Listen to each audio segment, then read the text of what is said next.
భారత్ 180 న్యూస్కి స్వాగతం. అనంతపురం జిల్లా రాయదుర్గం నియోజకవర్గంలో ఎన్నికలు ప్రశాంతమైన వాతావరణంలో నిర్వహించడానికి పలు చర్యలు చేపట్టినట్లు జిల్లా కలెక్టర్ ఎం గౌతమి తెలిపారు. ఈ కార్యక్రమంలో జిల్లా ఎస్పీ కేకేఎన్ అన్బురాజన్, జిల్లా ఎన్నికల అధికారి M Gautami, RO Karunakumari, DSP Srinivasulu, MRO తదితర అధికారులు పాల్గొన్నారు.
ఏనా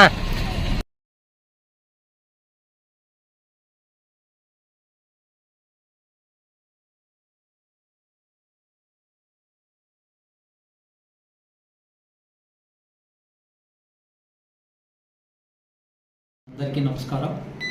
ఈరోజు రాయదుర్గం అసెంబ్లీ కాన్స్టిట్యుయెన్సీకి సంబంధించి స్ట్రాంగ్ రూమ్ను, అదేవిధంగా డిస్ట్రిబ్యూషన్ సెంటర్ను ఈ యొక్క రాయదుర్గం మార్కెట్ యార్డ్ ప్రాంగణంలో ఏర్పాటు చేయడం జరిగింది.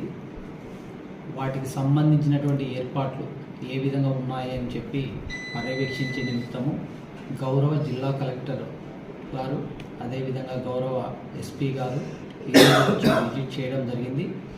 ఆ విజిటింగ్కు పోలీస్ అధికారులతో పాటు రిటర్నింగ్ అధికారి మేడం గారు మరియు రెవెన్యూ సిబ్బంది కూడా హాజరైనారు. ఎస్పీ గారు, కలెక్టర్ గారు పలు సూచనలు చేయడం జరిగింది. సెక్యూరిటీ పరంగా ఏ విధంగా అక్కడ చర్యలు తీసుకోవాలనేటువంటిది వాటిని రాబోయే కాలంలో కంప్లీట్ చేసి ఈ యొక్క రాయదుర్గం కాన్స్టిట్యుయెన్సీలో ఎలక్షన్స్ ప్రశాంత వాతావరణంలో జరిగేలాగా చర్యలు తీసుకుంటాం.